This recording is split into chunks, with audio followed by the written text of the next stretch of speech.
आचार्यों ने प्रतिमाओं के परिभाषा में कुछ भिन्न तरीके से भी कथन किया। यहाँ पर इतना रखा कि जिन वचन, जिन धर्म, जिन चैत्य, परमेष्टि आदि की तीनों कालों में वंदना करना सामायिक प्रतिमा। श्रमंतभद्र महाराज ने रत्नकर्ण श्रापकाचार्य के शब्दों अधिकार में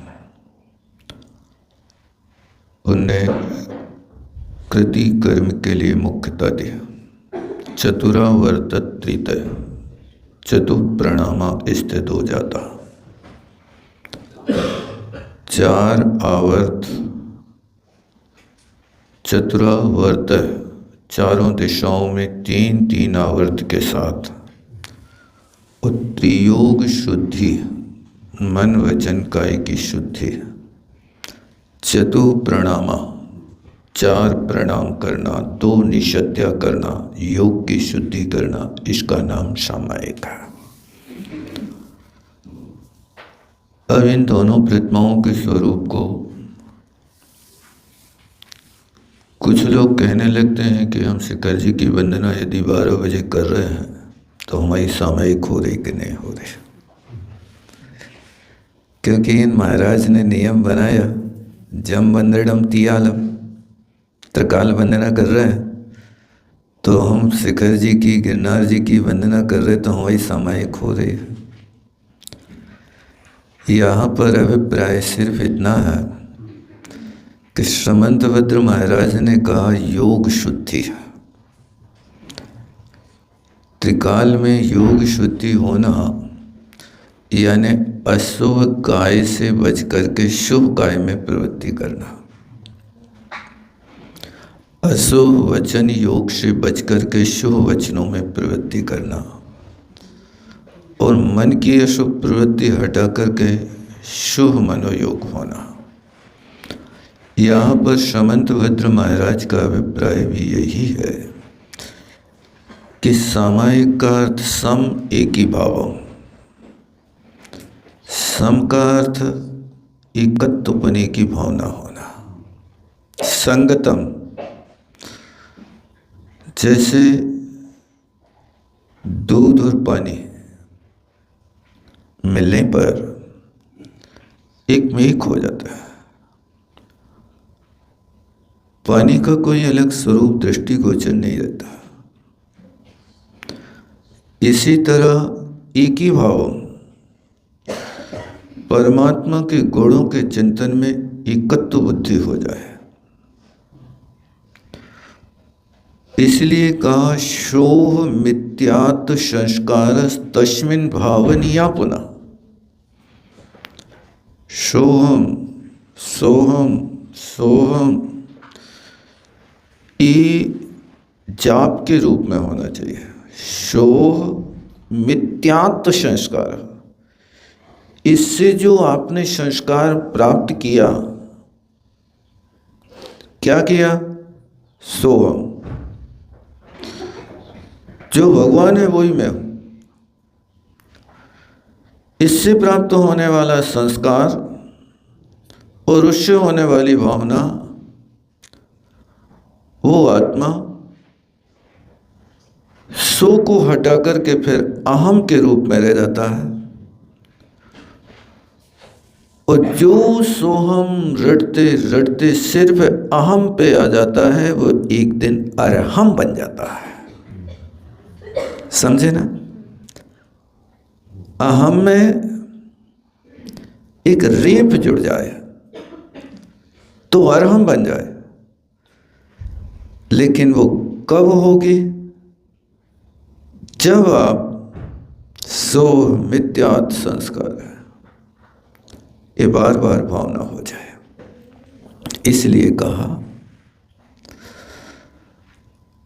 अहम से बढ़कर पाप नहीं।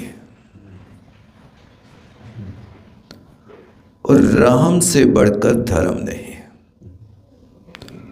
सो हमसे बढ़कर जाप नहीं, और को हमसे बढ़कर ज्ञान नहीं है। अहम यदि वो अहंकार से जुड़ता है तो वो अहम बहुत बड़े पाप के गर्त में डूबता है। वो अहम व्यक्ति के लिए अहंकारी बना देता है। इसलिए हर शब्द में वाक् उच्चारण करते समय में का प्रयोग ज्यादा नहीं होना चाहिए। मैंने किया, मैंने किया, मैंने किया, उस मैं को हटा करके वाक्य की रचना करने का प्रयास करना चाहिए। इसलिए अहम से बढ़कर पाप नहीं। हटो, अहम बुद्धि से हटो। अहम बुद्धि से हटोगे तो आपके लिए कोई नया अनुभव होगा। और जहां अहम बुद्धि होती है वो व्यक्ति फिर किसी को कुछ समझता नहीं है। मैं ही सब कुछ हूं। और रहम से बढ़कर धर्म नहीं। आचार्यों ने लिखा है धम्मो दया विशुद्ध। धर्म क्या है? रहम है, दया है। इसलिए हर वस्तु में, कोई भी क्रिया में रहम का भाव बना रहे, दया का भाव बना रहे। किसके ऊपर दया कर रहे हैं आप? दूसरों पर नहीं, अपने ऊपर दया करना। पर की पीड़ा आपकी करुणा की परीक्षा लेती है। सामने वाला तड़प रहा है, उस तड़पन को देख करके आप करुणा कर रहे हैं कि क्रोध कर रहे हो? क्या हो रहा है? यदि करुणा है तो धर्मात्मा है, और यदि कोप है तो चंडाल परिणति है। इसलिए रहम से बढ़कर धर्म नहीं, और सोहम से बढ़कर जाप नहीं। तुलना कर रहे हैं, जो तुम हो वही तुम्हें हो। अंतर क्या है? आप वेदी में विराजमान है, हम जमीन में विराजमान है। बस राग और विराग का अंतर है। इसलिए सो हम उनकी ओर दृष्टिपात करना जो समूह शरण में बैठे परमात्मा है। वे और हम जीव द्रव्य की अपेक्षा दोनों एक है। उनको जो जान लेता उसका मोह इच्छा को प्राप्त होता। प्रवचन सार में लिखा है जो जानदी अरहंतम दब्बत्य गुणत्य पज्यत्य सो जानदी अपाण मोह खुल जाति तस्ल है।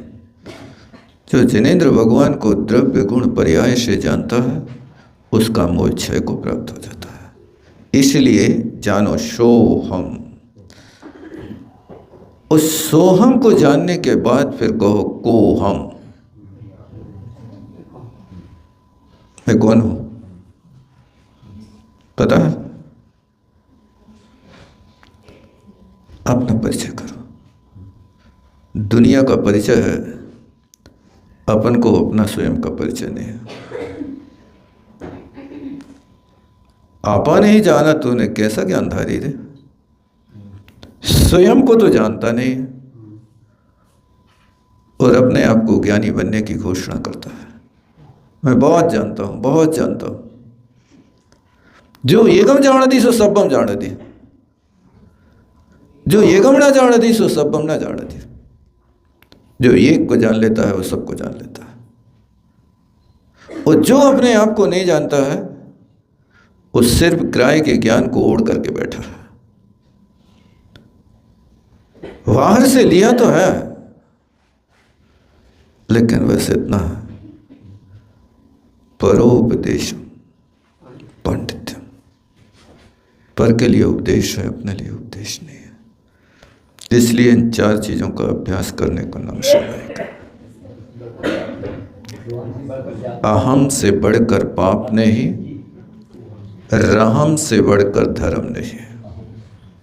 रहम लगाना, रहम से बढ़कर धर्म नहीं, सोहम से बढ़कर जाप नहीं, और कोहम से बढ़कर ज्ञान नहीं।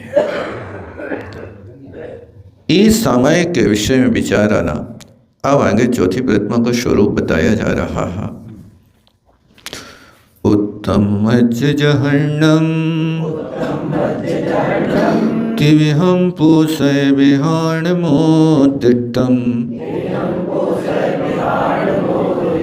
सग सती माशमी चौषुपवेशुकायबम।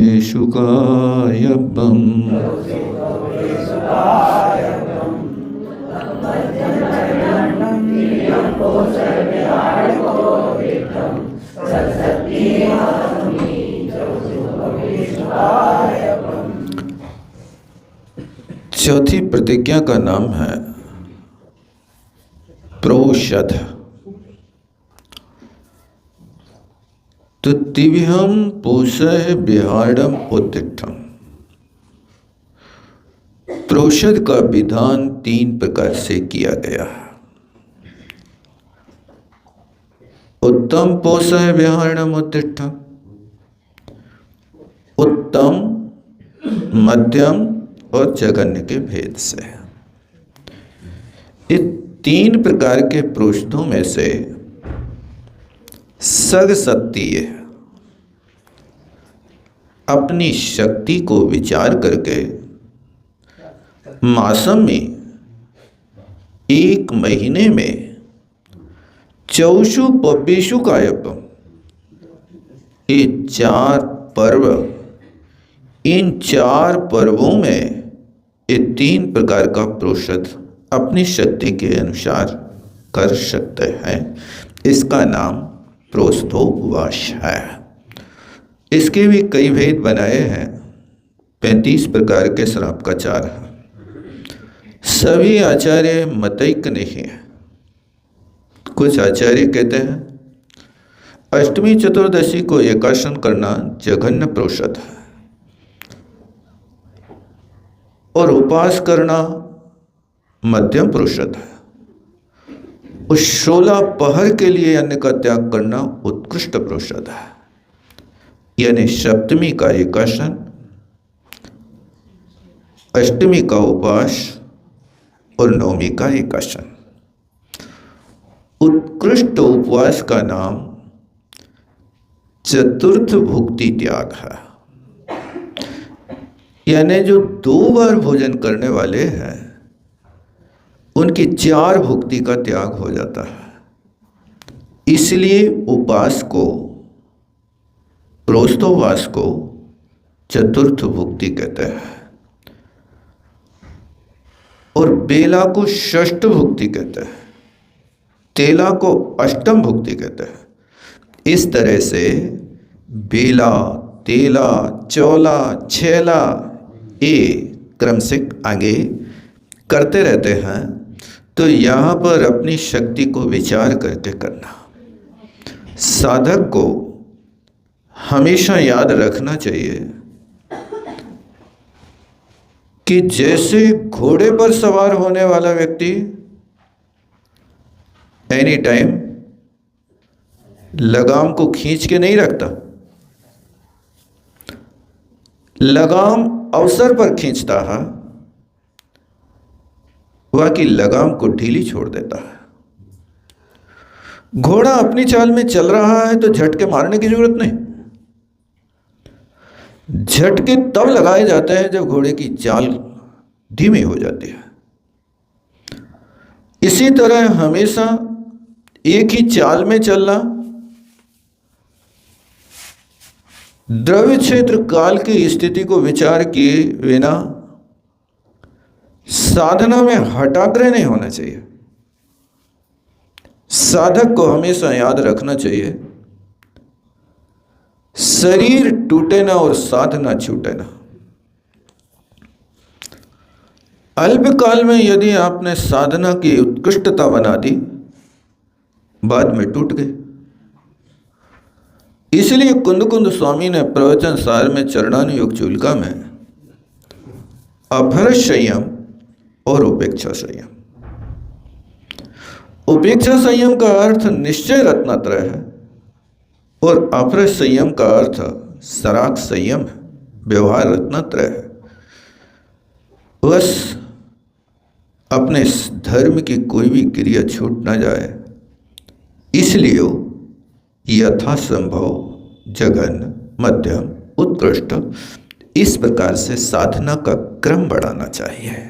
ये 4 प्रकार के पर्व हैं। एक पक्ष में एक अष्टमी और एक चतुर्दशी होती है, और एक मास में 2 अष्टमी 2 चतुर्दशी मिला करके ये अपना पर्व माना जाता। देखो, अष्टमी और चतुर्दशी को इन्हें पब्बिशु कहा है।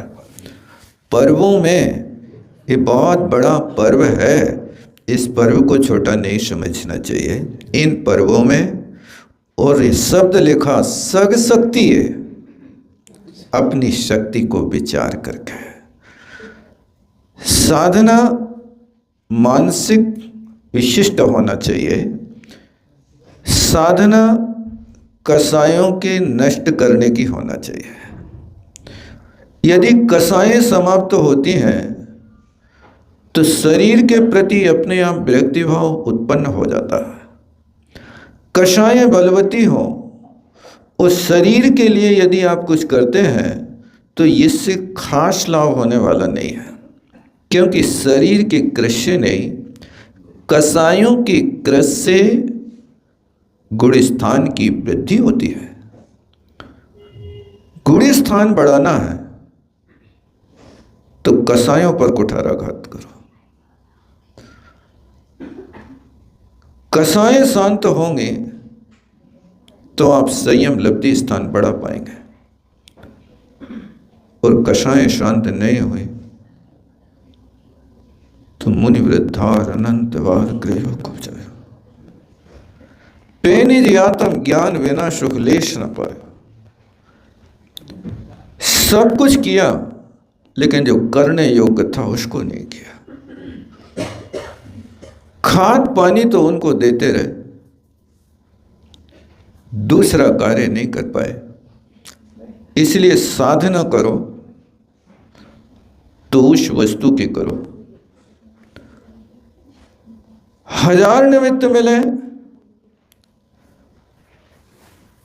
तो भी कसायों को टालने की कोशिश करो। जिस क्षेत्र पे कसाई की वृद्धि हो रही है उस क्षेत्र को परिवर्तन करके देखो। जिस द्रव्य से आपको कसाई की वृद्धि होती है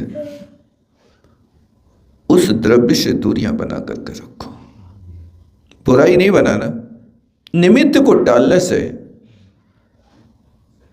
उदीर्णा नहीं होती है। उदीर्णा का अर्थ क्या? अपक्वपाचनम उदीर्णा।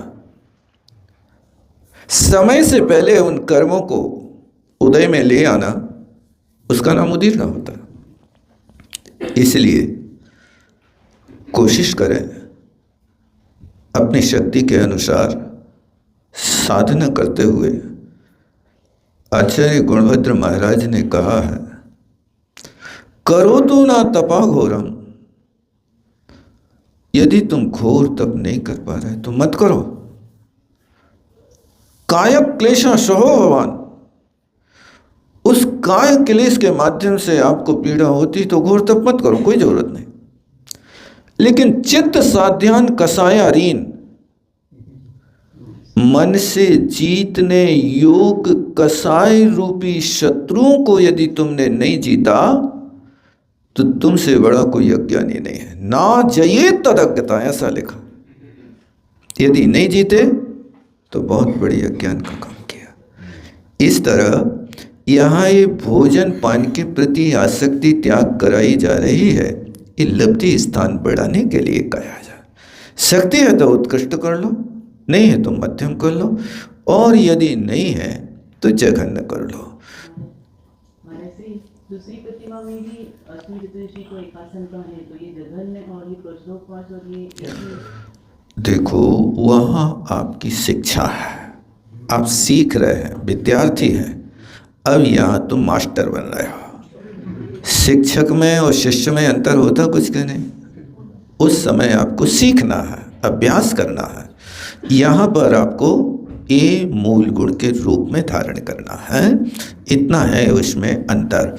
और देखा जाए तो वास्तव में 12 व्रतों का निर्दोष रीति से आप पालन कर लेते हैं ना, तो ये सब प्रतिमाएं उसमें ऐड हो जाती हैं। अतिचार 12 व्रतों के ही 60 बनाए, 11 प्रतिमाओं के अतिचार है ही नहीं। 2 प्रतिमाओं के अतिचार हैं, 60 अतिचार आप टाल दो। 5 सम्यक दर्शन के अतिचार टाल दो, 5 सलेखना के अतिचार निकाल दो। इस 70 अतिचारों से मुक्ति यदि आप पा लेते हैं तो 2 प्रतिमाधारी भी पंचम गुण स्थान के उत्कृष्ट संयम स्थान को पा सकता है। ये तो यहाँ पर उन व्रतों को, जो शिक्षा व्रत है, उन शिक्षा व्रतों का विस्तार है 11 प्रतिमाओं का, और कोई दूसरी बात नहीं है। सभी आचार्यों के लिए 11 प्रतिमाओं की बात नहीं है, क्योंकि उनने तो सिर्फ 12 व्रतों का वर्णन किया।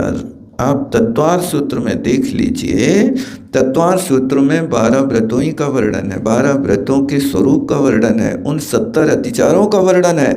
11 प्रतिमाओं को उमा स्वामी महाराज ने छुआ ही नहीं, और जो उमा स्वामी महाराज ने नहीं लिया तो अमृतचंद स्वामी, पूज्यपाद स्वामी, इनने भी कुछ छेड़खान करी ही नहीं।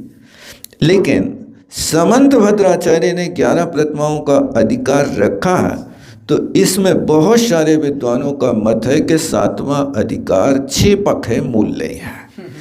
क्योंकि समंत भद्र स्वामी ने संकल्प किया है 3रे अध्याय में, ध्यान देना कि व्रत 2 ही प्रकार के होते हैं, एक अणुव्रत और एक महाव्रत।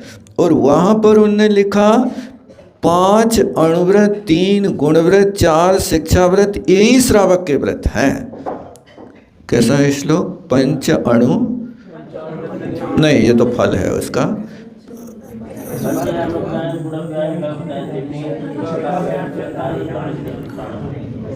तो समंत भद्र स्वामी ने कुछ और लिखा है, लेकिन यही संकल्प किया उन्होंने कि 5 अणुव्रत, 3 गुणव्रत और 4 शिक्षा व्रत, यही व्रत कहलाते हैं। और फिर उसके बाद में देखो, अणुव्रतों का, गुणव्रतों का और शिक्षा व्रतों का देखो, 5 नहीं, इसके ऊपर का एक श्लोक है, ये तो फल पढ़ रहे हैं आप। यही 3रे अध्याय के शुरू में किया ना इन्हें, मोह तिमरा फरने के बाद पढ़ो, 3-4 नंबर के आगे। हाँ, ग्रहीणाम त्रेधा तिष्ठन् तणु,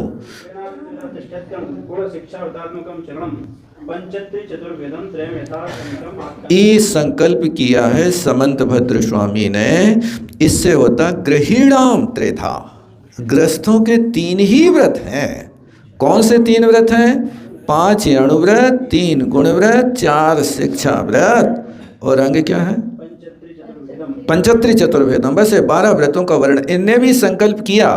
तो इस पंक्ति को पढ़ करके विद्वानों का कहना है कि समंत भद्र महाराज भी 12 व्रत मानते हैं, और उनने वहाँ पर 6 अधिकारों में 12 व्रतों का और सल्लेखना का वर्णन कर दिया।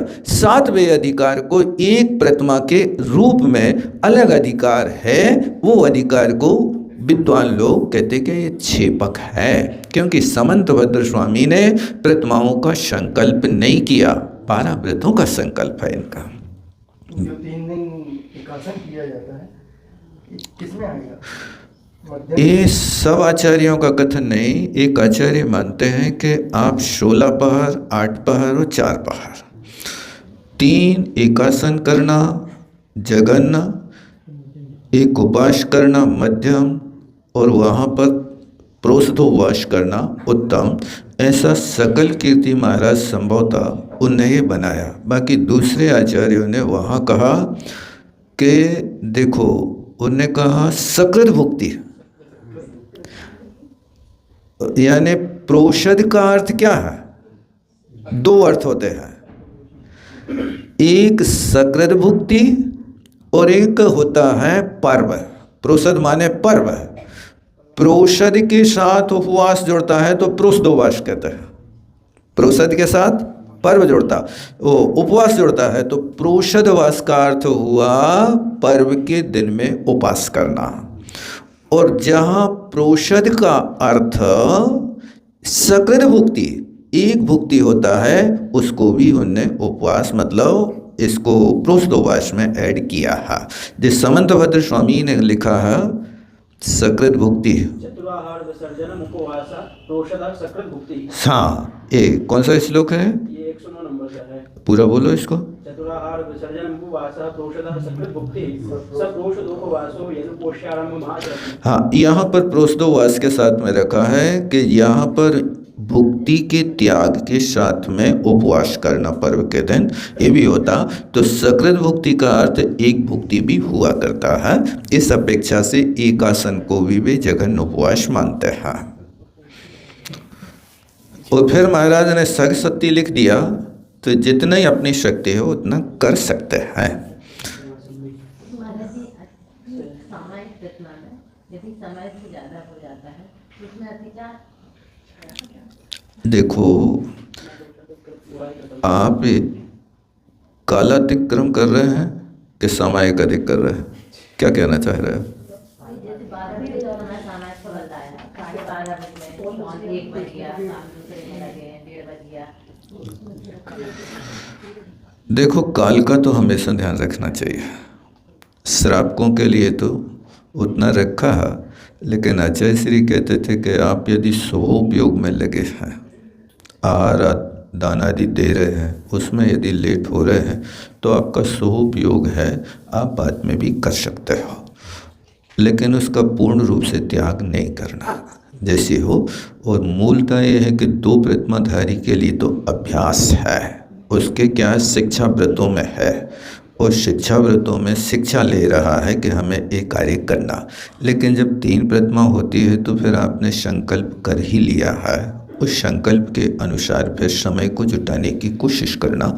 यदि आप कहीं जैसे मान लीजिए आहार देते देते 12 बज गए, तो वैसा कर लो कि पहले सामायिक कर लो, बाद में आहार कर लें। अब यदि दया का परिणाम आता कि कर्मचारी उलझे रहे हैं, बच्चों का पड़ा रहेगा, ये होगा वो होगा, तो फिर अपना आहार करके और सीधे सामायिक कर लो। ये समय समय की बात होती है, इसलिए आचार्य श्री इसके लिए ये अपरस संयम के रूप में स्वीकार कर लेता है, जैसा ही आपको है, क्योंकि आप घड़ी मिला करके चल नहीं सकते। यदि आप गृह त्यागी श्रावक हैं तब तो आप कर सकते हैं ये सब चीज़ें, और यदि गृह रत हैं तो फिर कुछ ना कुछ व्यवधान खड़े होते रहते हैं। लेकिन अपनी तरफ से प्रमाद नहीं करना, अपनी तरफ से कालातिक्रम नहीं करना, पहले से भूमिका बना लेना। जैसे भोजन का समय होता है तो पहले से तैयारी होने लगती है। जैसे आप विश्राम करने के लिए जाते हैं तो विश्राम करने के लिए जाते तो पहले तैयारी करना पड़ती है ना। क्या तैयारी करते हो? चटाई बिछाते हो, अपनी बसती का देखते हो, अपना आसन मारते हो, व्यवस्थित करते हो, जो भी आप लोग लेते हैं खेस वगैरह उसको संभाल के रखते हो, डबल टेबल करना है तो उनको कर लेते हो, फिर उसके बाद में लाइट बंद कर देते हो और फिर उसके बाद लेटते हैं। तो तैयारी करी। अब लेटने के बाद आपसे कोई पूछे कि नींद कितने बजे आई आपको, आप क्या कहेंगे? कितने बजे नींद आई? आपने कहा 10 बजे सोए। तो 10 बजे घड़ी देखी थी आपने? देखी थी तो आप सो रहे थे कि जग रहे थे? सोते हुए तो घड़ी देख नहीं सकते। घड़ी आपने देखी मतलब जग रहे थे, यानी 10 बजे सोए नहीं आप, लेकिन सोने की तैयारी कर चुके हैं, आप लेट चुके हैं। उस लेटने को आप शयन कह रहे हैं। नींद तो कब आएगी, वो अपने आप में उसका काल निश्चित है। इसी तरह यहाँ पर सामायिक की पहले से तैयारी कर लो, अंदर में अच्छे कार्य के लिए उत्साह हो। ये नहीं होना चाहिए अरे अबे तो सामायिक डरी है करवे के लाने का होता है, 1 मिनट को चैन नहीं मिलती है, मरे जा रहे हैं हम तो। कई लोग तो कह रहे हैं हम तो बिल्कुल कोल्हू जैसे पिर गए। संयम की उपेक्षा है, संयम के प्रति वो नहीं होना चाहिए। लेकिन आपके 12 बजे हैं और 12 बजे आप यदि कोई कार्य में लगे हैं तो वहीं से आपका हो जाए सर्व सावत्य योग्यता विरतोष में आपकी सामायिक चालू हो गई। हे भगवान मैं क्या करूं, पराधीनता बस मुझे ये काम करना पड़ रहा है, लेकिन मेरी तो भावना इसी वक्त बैठ जाऊं और उस कार्य से छुटकारा मिलते ही तत्काल हाथ पे हाथ धर के बैठ जाओ। अपने बिल्कुल शरीर को रीढ़ को सीधी करके निष्प्रमाद, क्योंकि अनल से ने प्रयोग किया है सामायिक में, सामंतभद्र स्वामी ने किया ना, अनल सेन है, माने आलस से मुक्त होकर के सामायिक करना चाहिए। ये आलस से मुक्त होकर के सामायिक करते हैं तो 24 घंटे के किए हुए पाप आपके सामायिक में एक क्षण में ऐसे नष्ट हो जाएंगे जैसे पानी में कागज डालते ही नष्ट हो जाता है, उसकी कोई शक्ति नहीं बचती है। इसलिए अनल सेन शब्द को पढ़ना उस समय आप निरालसी होकर के करना। और यदि ज़्यादा ही बाधा होती है, आगे पीछे कुछ ऐसा होता है, तो सामायिक के काल के पहले भोजन करने के बाद एक योग होता है, योग निद्रा जिसको कहते हैं, 8, 16, 32 का क्रम होता है। 8 श्वास गहरी गहरी ले लो और फिर शवासन से, और फिर उसके बाद में दायां करवट ऊपर करके 16 श्वास अच्छे बढ़िया से ले लो, और फिर आप चंद्र स्वर की ओर होकर के 32 श्वासोच्छ्वास ले लो, आपका प्रमाद सब नष्ट हो जाएगा और सामायिक बड़ी प्यारी होगी। लेकिन ध्यान रखना कि ये इतना योग करना नहीं तो क्या है, फिर आप लंबे हो गए तो फिर 1:30 न बज जाए, नहीं तो फिर अच्छे से हो जाएगी। या तो आप स्वयं अपने आप में समझना, क्योंकि जब तक 32 पे पहुंचते हैं तब तक आँख अच्छी गहरी लगती है, और फिर यदि आप अभ्यासी हैं तो 32 होते ही आप उठ जाएंगे, और अभ्यास नहीं है तो फिर 1:30 बज जाएंगे। तो या तो अलार्म रखो या साथी रखो कोई जगाने वाला कि भैया 10 मिनट होए और हमें आँख लग जाए तो आवाज़ लगा देना। तो ये आपका योग निद्रा हो जाएगा, थकान दूर हो जाएगी, शरीर बिल्कुल निरालस हो जाएगा। क्योंकि नींद कब आती है, जब थक जाते हैं तो नींद आती है। निद्रा की परिभाषा क्या है, खेद श्रम अपनोदार्थम स्वापो गृह्यते। खेद हो जाए अथवा शरीर थक जाए, उसके लिए जो नींद ली जाती है उसका नाम स्वाप यानी ग्रहण करना है, नींद लेना है, और कोई दूसरी बात नहीं है। थक गया है तो योग निद्रा से उसको विश्राम ले सकते हो और अपने समय पे कार्य कर सकते हो। इस तरह से सामायिक के प्रति उत्साह अच्छा होना चाहिए, और ये अपने आवश्यक यदि समय पर आप करते हैं तो तीर्थंकर प्रकृति के बंध की योग्यता बनती है। 16 कारण भावनाओं में कहा, षड आवश्यक काल जो साधे सो ही रत्ना त्रय आराध है। ये 16 करण भावनाओं में एक आवश्यक अपरिहार्य नाम की भावना है। क्या आवश्यक, परिहार्य माने अपरिहार्य निकालना उसमें से, आवश्यकों का परिहार नहीं होना चाहिए।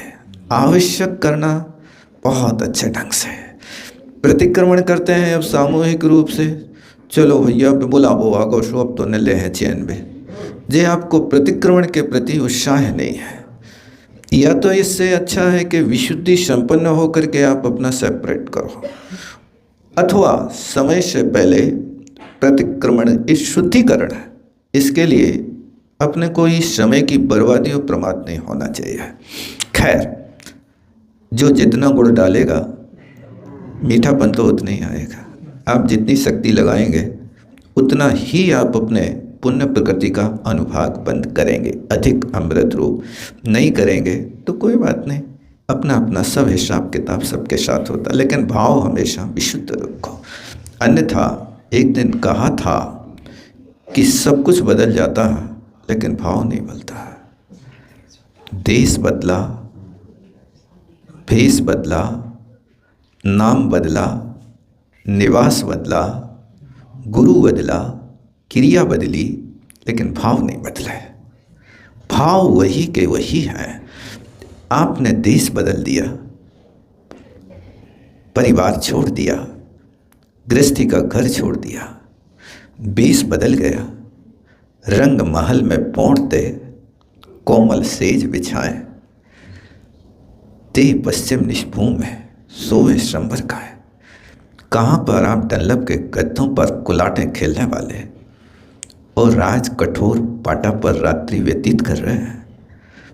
तो आपने छोड़ा तो है, देश तो छोड़ा है, और वेश भी बदल गया है। जहाँ पर 16 श्रृंगार करके घर से निकलते थे, जहाँ पर सीढ़ियों के ऊपर बड़े बड़े दर्पण टंगे रहते थे, पहले तो सज के आते थे, लेकिन गेट के ऊपर एक और दर्पण है।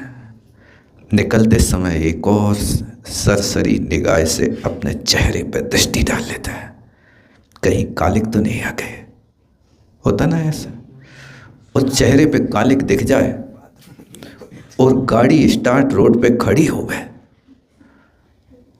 ये दोनों परिस्थितियां हो गए, तो मैं पूछता हूं कि आप गाड़ी छोड़ोगे कि कालिक छुटाओगे? क्या करेंगे? ईमानदारी से बताना। गाड़ी छूट जाए तो छोड़ सकता है। तो जैसे वो दर्पण का कालिक दिखती है, तो आप सफाई दर्पण की करते हैं कि चेहरे की करते हैं? किसकी करते हैं? चेहरे की, दर्पण की नहीं। दर्पण ने तो दिखाया, लेकिन फिर भी क्या करें रे मानव, तुम भूल पे भूल करता गया। धूल चेहरे पर थी और सफाई ना करता गया। रे मानव, तुम भूल पर भूल करता गया। ये भूल पर भूल होती जा रही है। धूल चेहरे पर है, कालिक चेहरे पर है, और सफाई दर्पण की हो रही है। कोशिश करें सफाई अपने अंदर की करने की। बाहर की सफाई से चेहरा साफ नहीं होगा। इसलिए इन सब चीज़ों को देखते हुए अपने आप को, स्वयं को संभालना। तो देश बदला, भेष बदला, नाम बदल गया। घर का नाम तो माई बाप लल्लू कहते थे, आज सागर लग गया। आ गए ना सागर पे, नाम तो बदल गया, निवास भी बदल गया। एड्रेस क्या है आपका भाई साहब, बता सकते हैं? अब फलाना फलाना जो तुम्हारी कॉलोनी का एड्रेस था वही दोगे कि अब संत भवन का होगा, संगोष्ठी का होगा? ये आपका नाम बदला, निवास बदला, देश बदला, वेश बदला, गुरु बदल गए। वहाँ तुम्हारे लिए असंयमी लोग, माई बाप भाई बहन आपके लिए आदेश देते थे, 1 किलो टमाटर ले आना, देते थे कि नहीं? जी हजूर, जो आज्ञा हो। और बता दो, अपने मन से सोच लेना, कहीं इतने नहीं जाना, तो टमाटर कहीं तो सब्जी लाने हैं, तो 4 चीज़ें और लेके आना, नहीं होगा तो बुद्धू कहलाओगे। तो वहाँ गुरु बदल गया। ये बीतरागी गुरु, यहाँ टमाटर लाना नहीं, जरूरत पड़े तो खा लेना, खरीदने नहीं जा रहा। अब तुम्हारा काम बदल गया है, सिर्फ खाने का है, लेकिन देखभाल के खाना। ऐसा समिति आ गई है, अभी थी नहीं, अब सावधानी रखना। तो यहाँ पर आपका ये सब बदल गया। कौन कौन सी चीज़ें बदली? देश बदला, भेष बदला, नाम बदला, निवास बदला, गुरु बदला, क्रिया बदल गई। नहीं बदल गई क्रिया? घर में रहते थे तो झाड़ू लगाते थे, नहीं लगाते थे? यहाँ तो आत्मा में झाड़ू लगाना है, यहाँ तो प्रतिक्रमण आलोचना करना है, यहाँ तो हमेशा माला लेकर के बैठना है। माल से कोई मतलब नहीं, वो सीख भी मिल गई। माल तो कोई साथ न चाले, माला चाले साथ, बुढ़ापे तोरी कोई ना पूछे बात। समझ लो, माल कोई साथ चलने वाला नहीं है, साथ चलेगा तो सिर्फ माला चलेगी। इसलिए माला से ज़्यादा प्रीति करो, और माल तो अपन छोड़ छाड़ करके आ गए हैं। ये माला अपने लिए बहुत अच्छी चीज़ है। वो ये आधार होता है, हमेशा हाथ में रहती है, तो आधार के माध्यम से परिणाम निर्मल होते हैं। आप शर्म ना खाएं, इधर उधर ना छोड़ें, चलते फिरते उठते बैठते खाते, जैसे आप बैठे हैं कुछ काम नहीं है और एक चटाई का तिनका आपके हाथ में आ जाए तो वही को तोड़ मरोड़ के फेंक दो, 100 टुकड़े कर दो एक धागा के। क्या है? आधार मिला, वो आधार हुआ तो आधार को वो अनर्थ दंड में डाल दिया आपने, कर दिया ना। और माला होगी, भले ही मुख से मंत्र ना निकले, लेकिन माला फिरती रहेगी तो काय की क्रिया तो उसमें संस्कार पा रही ना आपकी। व्यक्ति मरण समय माला हाथ में लिए रहे और खिसकाता रहे, भले ही बेहोश हो जाए, उसके पास से ना मंत्र शक्ति पढ़ने की शक्ति है, ना उसके पास मन लगा है, मन पीड़ा में लगा है, लेकिन उसकी हाथ की माला को देख करके आप क्या कहेंगे? धर्मध्यानी, संस्कारवान है। ऋणमुखार पढ़ते पढ़ते मरा है, कोई ये नहीं कहे कि तुम दुर्गति में चले गए, मेंढक मर गया। ये तो केवली भगवान ने कहा कि सेठ मर करके मेंढक हुआ है, बाकी श्रावक तो कह रहा सामायिक करने वाला तो नियम से देव हुआ होगा। नहीं अनुमान लगाते अपन, भगवान ने उसकी पोल खोल दी, बस ये है, इसलिए अपन को पता चल गया कि सामायिक करते करते मेंढक हो गया। बाकी कौन छदमस्त बता सकता है कि सामायिक करने वाला व्यक्ति मेंढक बन जाए? ये है। इसलिए ये संस्कार भी बाहर से होते हैं तो भी अपना उपयोग, आधार अच्छा होना चाहिए। आधार अधिकरणम, जीवाधिकरणम, 2 प्रकार के आश्रम है ना, तो ये अधिकरण के माध्यम से भी आश्रम में विशेषता होती है, कसाई की मान्यता होती है। और 1 मिनट में भी यदि तुम्हें फुर्सत मिलती है तो 1 मिनट में पता है कम से कम कितनी बार नमोकार हो जाएगा? 18 बार तो हो जाएगा। एक बार यदि आप नमोकार 1 मिनट के लिए भी पढ़ते हैं तो 18 बार आपने नमोकार पढ़ लिया। आप सबके बीच में बैठे बैठे होकर के सुनो, सबकी करो मन की, फेरो नमो हरिहंताणम। का दिक्कत है? नहीं हो सकता। हो सकता कि नहीं हो सकता? माला है तो नमोकार निकलता रहेगा आपके मुख से, और नहीं है तो फिर अपने कान होते हैं। का कही अब का सुन रहे तुम्हें? बे का कर रहे थे? बे का कर रहे थे? तुम उनकी क्यों जानना चाह रहे हो? ये क्यों मन होता है दूसरों की जानने के? हम क्या कर रहे हैं, अपने आप में जानने की कोशिश करो। चलिए भाई आगे चल रहा। सुबह शाम के टाइम क्या फिक्स होता है? क्या? जैसे दोपहर का 12 बजे का टाइम होता है, तो सुबह शाम का क्या टाइम? देखो, सूर्य अस्त के 2 घड़ी पहले से 2 घड़ी बाद तक संधि काल कहलाता है। इस संधि काल में इस आवश्यक को स्वाध्याय वर्जित कर दिया जाता है। उस संधि काल में सामायिक काम किया जाता है। फिर इसके बाद में सुबह शाम का तो हो नहीं पाता क्या? संधि काल के हिसाब से। देखो, आप तो 3 बजे उठ जाते हो, 3 बजे से लेकर के 6 बजे तक अपने आवश्यक कर लो। और यहाँ ये सामायिक समता धारण करके बैठे हैं, ये सामायिक ये तो चल रही है। आप यहाँ भी सामायिक कर सकते हो, वहाँ से यहाँ आ गए ना। अब सर्व सावध योग का त्याग कर दो, आसन मार करके यहाँ बैठे रहो, क्षेत्र की सीमा हो गई, ये भी तो सामायिक चल रही है। आपको 1 घंटे यहाँ से बाहर नहीं जाना है, कैसे भी परिस्थिति हो। संकल्प कर लो इतने समय तक, जब तक एक स्वाध्याय चलेगा तब तक सर्व सावध योग तो वृतोष में सामायिक चालू हो गई आपकी। सुन ही तो रहे हो, क्या कर रहे हो तो। और बोल है तो तत्व संबंधी कोई चीज़ बोले तो आप चाहें तो बहुत काल तक सामायिक कर सकते हैं। शयन करने के लिए आप रात्रि में जब विश्राम के लिए पहुंचते हैं, सर्व सावध योग था वृतोष में, सर्व क्षेत्रों का त्याग है, सब परिग्रह का त्याग है, कुछ लेना देना नहीं, विश्राम करना है। सोते समय आप त्यागी बन करके सो रहे हैं, कोई खोटे स्वप्न नहीं आएंगे, आपका त्याग का जीवन रहेगा। प्रातःकाल होगा तो फिर देखेंगे, नहीं तो फिर क्या है। ये हर जगह आप कर सकते हैं, बस आपके अंदर परिणाम होना चाहिए तो आपको कहीं घाटा नहीं। पुण्य तो कहीं भी कमा सकते हैं, पुण्य कमाने की कला होना चाहिए, पैसा कमाने की कला होना चाहिए। एक बार आचार्य श्री इंदौर में ऐसा कह रहे थे, पुण्य कमाओ, कमाओ ने। बोले हम घर में थे तब भी कमाई करते थे। तो कैसे करते थे? तो बोले देखो, परिवार के किसी ने कहा 1 रुपया की चिल्ला लिया, लाओ 1 रुपया, 1 रुपया लिया, बाजार गए 100 पैसे की चिल्ला ले आए, 100 पैसे आ गए। अब बोले हम उनके सामने जब देते थे उनको, माँ जी को या पिताश्री को, तो बोले 4 चौनी का 1 रुपया होता था, और 24 पैसा की 1 चौनी होती थी। तो हम उनके लिए 24 पैसा की 4 चौनी के 4 ढेर लगा देते।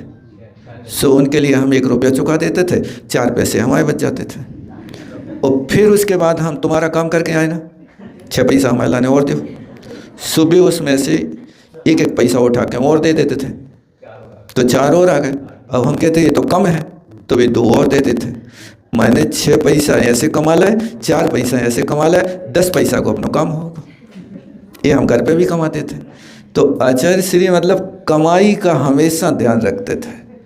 वहाँ थे तो ऐसी बुद्धि से पैसा कमा लेते थे कि हम लाएंगे 100 पैसा, देंगे 96 पैसा, उसमें से मजदूरी ले लेंगे 4 पैसा, 2 पैसा याचना करके 10 पैसे का अपना जुगाड़।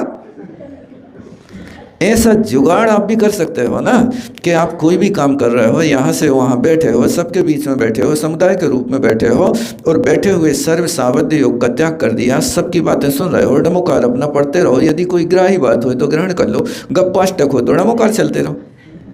कौन सा अष्टक चल रहा, महावीर अष्टक या गप्पाष्टक? ये आप स्वयं अपने आप में कमा सकते हो। विकता में समय कमाने की अपेक्षा ऐसा कमाने की कोशिश करो। और दूसरी चीज़ है कि जो अपने परिचित लोग आते हैं, उन परिचित लोगों के सामने बिल्कुल भोले बने रहो।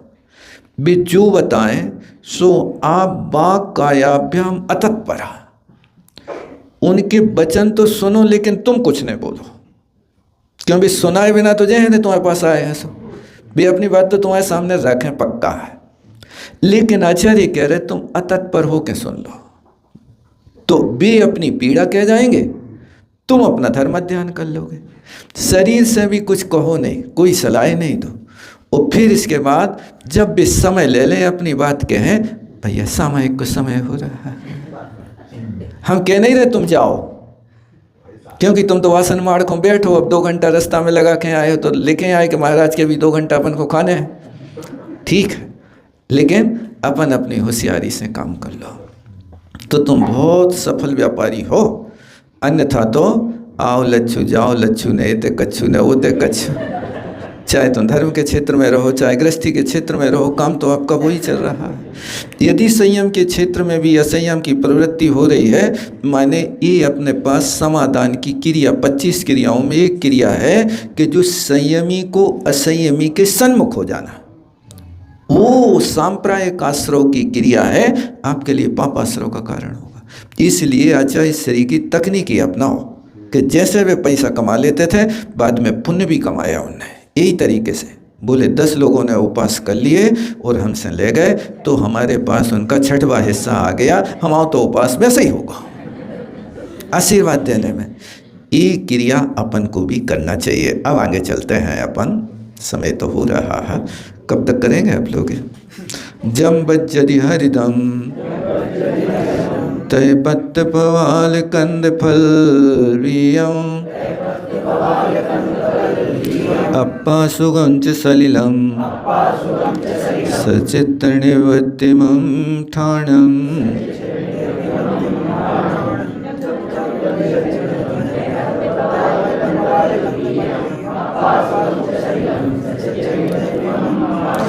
अब कहते हैं जम हरिदम तय पत्त पवाल कंदफल वीयम अपाशुगम वज्जति। तो कहते हैं जो हरितकाय है, एक ऐसा है सबके साथ में लगाना, अपाशुगम यानी अप्रासुक हरी हो। त्वक, त्वक माने छाल होती है, कोई भी चीज़ की छाल लेना है। कोहा की छाल लेते हैं जिसको क्या अर्जुन की छाल कहते हैं, तो उसको प्राशुक करके लेना। तब पत्ता, पत्ते हैं, अब पत्ता भी लेना है, तुलसी का है या और भी कोई चीज़ है, तो इस सब के साथ लगाना। तय अपाशुगम बज्जति, पत्ता अपाशुगम बज्जति, पवाल अपाशुगम बज्जति, कंदफलम अपाशुगम बज्जति, बीयम अपशुगम बज्जति, सलिलम पानी भी अप्राशुक का त्याग कर देता है। इसका नाम सचित्त निवृत्तिमम, यानी सचित से निर्वृत्ति हो गई। इसका नाम इस सचित त्याग प्रतिमा है। ये पंचम प्रतिमा का स्वरूप है। पूछते हैं इसमें ये कि हमारी पांचवी प्रतिमा है तो पानी का प्रयोग पीने में ही प्रस्तुत होते हैं, अन्य क्रियाओं में भी? देखो, यहाँ पर जो भी विषय है एक खान पान से है। मूलतः पंचम प्रतिमाधारी स्पष्ट रूप से अप्राशुक लिखा है। और दूसरी चीज़ ये है कि समंत भद्र स्वामी ने तो स्पष्ट ही लिखा, आमानी ना अति, अधभक्षणे धातु से उनने अति का प्रयोग किया। अति माने ना खादते, नहीं खाता है। तो यहाँ सिर्फ इस वस्तु को अपन को सेवन के साथ लगाना, बाकी दूसरे के साथ इसका निषेध नहीं किया जा रहा। और फिर आप दया मूर्ति हो गए। दया मूर्ति कहा है, समंत भद्र स्वामी ने कहा ना, सचित्त मूर्ति दया मूर्ति, ऐसा कुछ प्रयोग किया है उन्होंने। दया मूर्ति, अमानी नायति दया मूर्ति सचित्त त्यागी हो गया। अब दया मूर्ति है तो आपको स्नान कितना करना है? ये जो स्नान वगैरह की प्रक्रिया है ना, इसको धर्म नहीं मानना, ये व्यवहार क्रिया है। इसके लिए आप चाहें तो 100-200 ग्राम पानी से भी शरीर की शुद्धि करना है।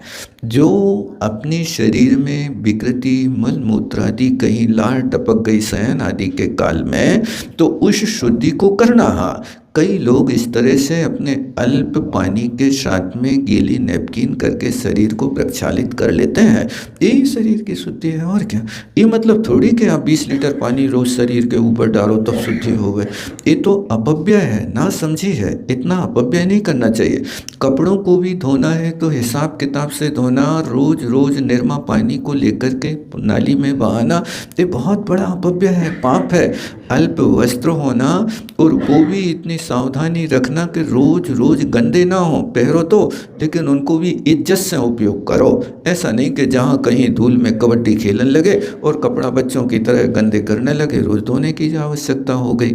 इस तरह से एक सप्ताह में एक दिन कोई देख करके अल्प जल में अल्प क्षार पदार्थ से अपने वस्त्रों का प्रक्षालन अपने हाथों से करना, नाली में पानी नहीं फेंकना, उस पानी को कप बाल्टी में मसल करके निर्मा के पानी को प्राशुक स्थान, छत आदि पे विसर्जन करना जहाँ जीव जंतु ना हो। ये क्रिया तो करना, इसी का नाम तो पुण्य है। और दूसरी वस्तु क्या वस्तु है? ईसरी में एक बार एक बाबा जी थे, तो भी बाबा जी पानी छान रहे थे। तो पानी छान रहे थे तो एक यात्री ने आकर के कहा, बाबा जी क्या कर रहे? तो उनने कहा, भैया रत्नकर्ण शराब का चार का स्वाध्याय कर रहे। अरे बाबा भी इतनी उम्र में मजाक कर रहे हैं, पानी छान रहे और कह रहे स्वाध्याय कर रहे हैं। तो बोले, बाबा जी हमें तो समझ में नहीं आया तुम्हारा ये कहना, स्वाध्याय कर रहे हैं, क्रिया में लगे हो आप, क्रिया कांडी हो। तो उन बाबा ने कहा, भैया पानी छान रहे थे वे, सो पानी कैसे छान रहे थे? बाल्टी के नीचे परात और कुआं से निकालने वाली बाल्टी के बाजू में परात, और छन्ना इतना मोटा बरसाती जैसा कि जिसको डबल करें तो सूर्य की किरणें ना दिखें। सो भी बाल्टी कुआं से निकाल के परात में रखें और आधा लीटर को लेकर के छन्ना पे डाल देवें और फिर खड़े रहें, प्रतीक्षा करते रहें। एक बाल्टी पानी छानने में 15 मिनट लग जाए। सो उनने कहा कि हम स्वाध्याय कर रहे हैं। जब भी नहीं माने तो कहा, भैया हम वहाँ सभागार में तो पढ़ते हैं और यहाँ कुआं पे आचरण करते हैं। क्या सभागार में तो वाचना करते हैं, लेकिन नित्य हम उसका पाचन करते हैं। वाचन और पाचन में अंतर है कि नहीं? इस तरह से ये उपयोग करना चाहिए, तभी स्वाध्याय है। समय हो रहा है, जावाणी के ज्ञान से सूझे लोग।